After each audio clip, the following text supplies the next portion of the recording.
өсчөндийн хүртлээ энд боождаг бас нэг нөгөө талаараа инкубатор төв байхгүй. Тусгаарлагчтай ийм өрөө бэлтгэж өгсөн байгаа. Монгол л байхгүй. Хоёрхан гэмэртэй. Тэгээ анхны санаа бол бид хамт ажиллаж ирсэн манай найз зохиолоо чин зохиолтын санаа. Тэгээ нөхөрлөөд 2 жил болж чинь танилцаад. Тэгээ тэр хугацаанд ерөөсөө ярьдаг байсан юм юм. Хэдүүлээ нэг юм сэтгүүчнэр цугладаг юм гоё кофе шоп байгуулах гэсэн байнга л ярьдаг байсан. Тэгээ бид ч ойлгомжтой нэг юм хүнээс ярьслага авахд те камер энэ төр оруулаад авахд нэг тухгүй байдал үүсгээд хүнийг кафед суудаг шүү дээ. Ресторан ч юм уу. Тэгэхээр яг нөгөө сэтгүүчнэр ингээд цуглаад юмаа ярьдаг. Булан ингэ ашиглаад өөрсдийн контентээ хийдэг нэг юм төв байвал те цугладаг газар байвал хэрэгцээ шаардлага нь байна даа гэж ярьжсэн байхгүй. Тэгээ чинь ярьсаар байгаа жилийн дараа л одоо биелж байгаа юм. Тэгээ сэтгүүлцэн юм халуун ам бүлийн цугладаг газар доторх маялын далангүй ярьдаг, контентээ бүтээдэг. Тэгээд энэ дуу чиглэлийн студ тэгээд тэнд зураг мураг авахлах хон зөндөө юм байна. Тэгээ энэ болгоноос олон юм уран бүтээл төрөх байх гэж бид итгэж байгаа. За энэ өрөө рүү болохоор илүү залуучуудад зориулсан чөлөөт өрөө гэж хэлж болно. Энд ингээд нэг хамт олноороо редакцаараа салбарынхаа найзуудтай ирээд YouTube, Netflix үзээд эсвэл ийм сонирхолтой тоглоомнуудаар бас тоглох боломжтой. Бид бүхэн олоолаа тоглох боломжтой тоглоомнуудыг бас ерөөхдөө бэлдсэн байгаа. За энд бас подкаст хийх боломжтой. Дээрээс нь цоолдог нөгөө нэг хантай бичлэг гэдэг шүү дээ, тий. Цаалдаг тийм бичлэг хийхэд зориулж бас тусгайлан хан бэлдэж өгсөн байгаа.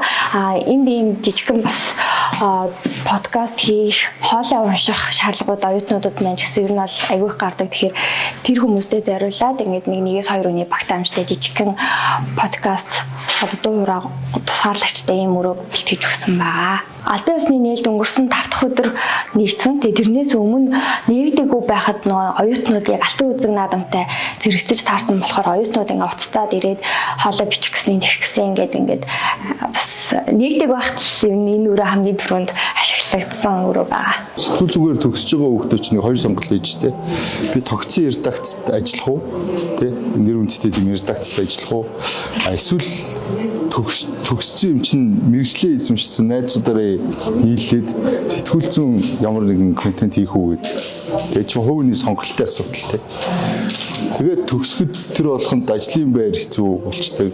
Тоног төхөөрөмж, компьютер за өөрсдийнх нь нөгөө мэдлэг одоо туршлагаа шалтгаалаад нөгөө эвлүүлгээ хинээр хийлгүүл яах вэ? Дандаа гуйлахаар юм. Тэр өсчөндийн хүртлээ энд боождаг бас нэг нөгөө талаараа инкубатор төв байхгүй. Манай кафеин нэг онцлог одоо зүгээр нэг кофе шоп, зүгээр нэг одоо заал танхимаа бас түрээслүүлээд ч юм уу ингээ ашиглуулах та бас гол нь биш. Бид хэд манай кафед мэргэжлийн график дизайнер байгаа, сэтгүүлч байгаа ч гэдэм үү те.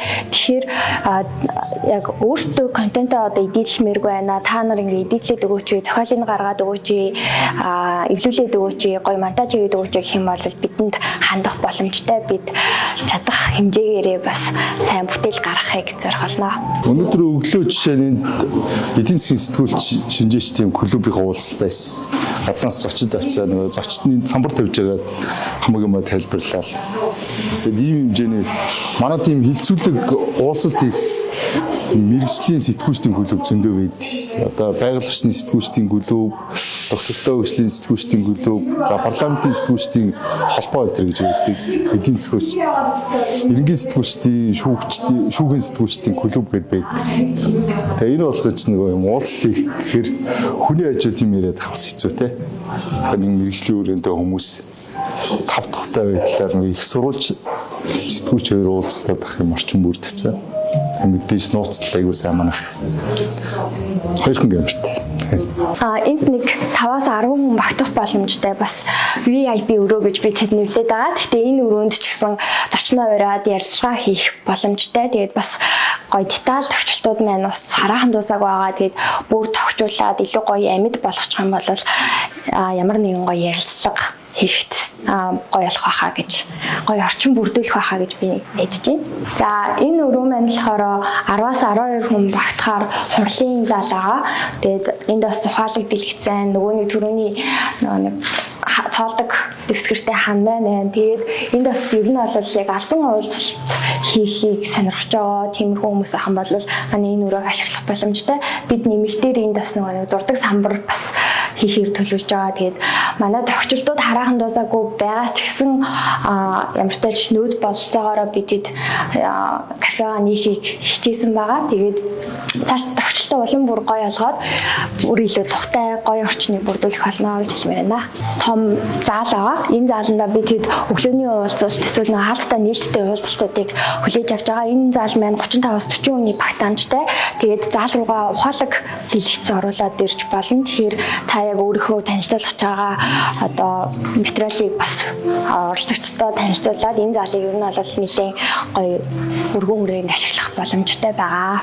За тэгээд бид хэд ерөнхийдөө бол энэ заалаа нөгөө нэг сэтгүүл зүйн бүх эд эсийг одоо онцлох гэж ер нь бол одоо тохиолдолтой байсан байгаа. Жишээ нь энэ хан дээр гэхэд одоо сэтгүүлчээс эхлүүлээд график дизайнер, зураглаач, эвлүүлэгч, зурагчин одоо юу гэдэг те бидний анкор гэдэг бүгдээрийнх нь юм гоё шок танилцуулгыг ингэж оруулж өгсөн байгаа. Тэгээд тэнд бас яг хэвлэлийнхаа зургийг бас тавьсан. Тэгээд тэр ханыг маань ирж үзсэн манай хэвлэлийн салбарын миний зураг байхгүй байна гэд жоохон гомдолж байгаа. Тэгээд зураг нь ороогүй хүмүүс байх юм бол надад зураг өрөө би бас шинээр хан бэлдсэн байгаа гэж давхар хэлмээр байна.